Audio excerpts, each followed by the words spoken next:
ನಮಸ್ಕಾರ ಸ್ನೇಹಿತರೆ. ಇವತ್ತು ನಾನು ತಗೊಂಡಿರೋ ವಿಷಯ ಅಂದ್ರೆ, ಒಂದು ಮನುಷ್ಯನ ಜೀವನದಲ್ಲಿ ಅಥವಾ ನಮ್ಮ ಜೀವನದಲ್ಲಿ ಧ್ಯಾನ ಅನ್ನೋದು ಯಾಕೆ ತುಂಬಾ ಇಂಪಾರ್ಟೆಂಟ್ ಅನ್ನೋದು ಇವತ್ತಿನ ವಿಷಯ. ಅಂದ್ರೆ ಈಗ ದೇಹಕ್ಕೆ ಆಹಾರ ಬೇಕು, ಹಾಗೆ ನಮ್ಮ ಮನಸ್ಸಿನ ಆರೋಗ್ಯ ಸ್ಥಿತಿಗೆ ಧ್ಯಾನ ತುಂಬಾ ಮುಖ್ಯವಾಗ್ತದೆ. ಯಾಕಂದ್ರೆ ಈಗ ಒಂದು ಬ್ಯಾಟ್ರಿನೇ ನೀವು ತಗೊಂಡ್ರೆ ಅಥವಾ ಒಂದು ಎನಿ ಎಲೆಕ್ಟ್ರಾನಿಕ್ ಐಟಮ್, ನಾವು ಅದನ್ನು ಯೂಸ್ ಮಾಡಿದಷ್ಟು ಏನಾಗ್ತಾ ಹೋಗ್ತದೆ, ಅದರ ಎನರ್ಜಿ ಡ್ರೈನ್ ಆಗ್ತಾ ಹೋಗ್ತದೆ. So we have to keep charging it, right? ಹಾಗೇನೆ ನಮ್ಮ ದೇಹನೂ ಒಂದು ಬ್ಯಾಟ್ರಿ ಅಂತ ನೀವು ಅಂದ್ಕೊಂಡ್ರೆ,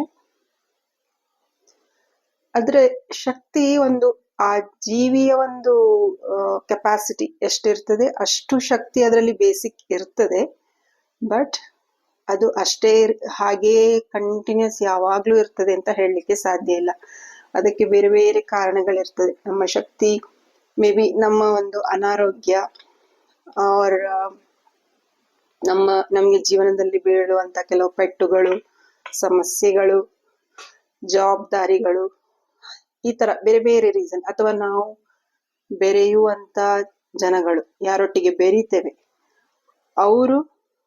ಅವರ ಮೇಲೆಯೂ ಡಿಪೆಂಡ್ ಆಗ್ತದೆ. ನಮ್ಮ ಎನರ್ಜಿ ಏನಿದೆ ಅದು ಹೀಗೆ ಇರ್ಬೇಕು ಅಂತ ಏನಿಲ್ಲ, ಅದು ಕಮ್ಮಿ ಆಗ್ತಾ ಹೋಗ್ತದೆ. ಹಾಗೆ ಜಾಸ್ತಿನೂ ಆಗ್ಬೋದು. ಅಂದ್ರೆ ಅದು ಮತ್ತೆ ಹೇಳ್ತೇನೆ ಏನು ಅಂತ. ಕಮ್ಮಿ ಆಗ್ತಾ ಹೋಗುದು ಅದೊಂದು ಎನರ್ಜಿ ನಮ್ದು ಡ್ರೈನ್ ಆಗ್ತಾ ಹೋಗ್ತದೆ. It depends on the many factors. ನಾನೀಗ ಹೇಳಿದೆಲ್ಲ ಅದೆಲ್ಲ ಫ್ಯಾಕ್ಟರ್ಸ್. ನೀವು ಅಬ್ಸರ್ವ್ ಮಾಡಿರ್ಬೋದು, ನಿಮ್ಗೆ ಕೆಲವು ಜನರು ಆಗ ನಿಮ್ಗೆ ತುಂಬಾ ಒಂದು ಒಳ್ಳೆ ಸೋಲ್ ಆರ್ ವೆರಿ ಡಿವೈನ್ ಸೋಲ್ ಇವರು ಅಂತ ನಿಮ್ಗೊಂದು ಅನಿಸಿ ಖುಷಿ ಆಗ್ತದೆ ಅವರೊಟ್ಟಿಗೆ.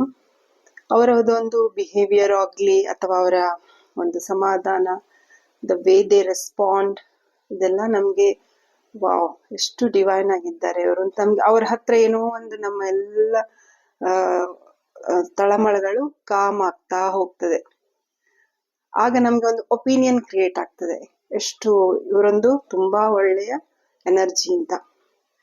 But the same person when you meet after many months or some days, ಅವ್ರ ಹತ್ರ ಮಾತಾಡಿದಾಗ they'll not be the same. ಅವ್ರು ಏನ್ ಮಾಡ್ತಾರೆ, ಅವರ ಒಂದು ಇದೇ ಚೇಂಜ್ ಆಗಿರ್ತದೆ. ಮಾತಾಡುವ ರೀತಿ ಅಥವಾ ಏನೋ ಒಂದು ಕುಟುಕುವ ರೀತಿ, ಒಂದು ನಂಜು ಮಾತಾಡುದು ಅಂತಾರಲ್ಲ, ನಂಜು ಮಾತಾಡುದು, ಅಥವಾ ಏನೋ ಒಂದು ಚುಚ್ಚುದು, ಏನೋ ಸಿಟ್ಟು ತೋರಿಸುದು, ಇಂಥದೆಲ್ಲ ಮಾಡ್ತಾರೆ. ಆಗ ಅರೆ ಇವರು ಅವತ್ತು ಸಿಕ್ಕಿದಾಗ ಒಳ್ಳೆ ದೇವರ ಹಾಗಿದ್ರಲ್ಲಪ್ಪ, ಈಗ ಹೇಗೆ ದೆವ್ವಾಗಿ ಬಿಟ್ರು ಹೀಗೆ ಅಂತ ನಮ್ಗೆ ಒಮ್ಮೆ ಕನ್ಫ್ಯೂಷನ್ ಸ್ಟಾರ್ಟ್ ಆಗ್ತದೆ. ಅದು ಯಾಕಂದ್ರೆ ಅದು ಅವರ ತಪ್ಪಲ್ಲ. ಅವರು ಎನರ್ಜಿ ಡ್ರೈನ್ ತುಂಬಾ ಆಗ್ಲಿಕ್ಕೆ ಬಿಟ್ಟಿದ್ದಾರೆ. ಅವರ ಡೇ ಟು ಡೇ ಇದ್ರಲ್ಲಿ ಎಷ್ಟು ಮುಳುಗಿ ಹೋಗಿದ್ದಾರೆ ಅಂದ್ರೆ, ಅವರ ಒಳಗಿರುವ ಒಂದು ಒಳ್ಳೆಯ energy, positive energy full drain ಆಗಿ ಹೋಗಿರೋದು ಅವರಿಗೆ ಗೊತ್ತೇ ಆಗಿಲ್ಲ. ಹಾಗೆ ಅವರ ಒಳಗಿರುವ ಆ ಒಂದು ಏನ್ ನೆಗೆಟಿವ್ ಫಾರ್ಮ್ ಆಗಿದೆ ಅದನ್ನು ಯಾರು ಸಿಗ್ತಾರೆ ಅವರ ಮೇಲೆ ಉಗುಳ್ತಾ ಇರ್ತಾರೆ, ಅಂದ್ರೆ ಅದನ್ನು ಹೊರಗೆ ಹಾಕ್ತಾ ಇರ್ತಾರೆ. ನಮ್ಗೆ ರೀಸೆಂಟ್ಲಿ ಹಾಗೆ ಅನುಭವ ಹಾಗೆ ಆಯ್ತು. ಹೇಗೂ ತುಂಬಾ ಇಂಥ ಅನುಭವಗಳು ಎಲ್ರಿಗೂ ಆಗ್ತದೆ. ನಾವು ಒಬ್ಬರ ಬಗ್ಗೆ ಒಬ್ರು ಹೀಗೆ ಅಂತ ನಾವು ಅವರನ್ನು ಹೀಗೆ ಒಂದು ವರ್ಡಿಗೆ ಕೊಡ್ಲಿಕ್ಕೆ ಸಾಧ್ಯ ಇಲ್ಲ.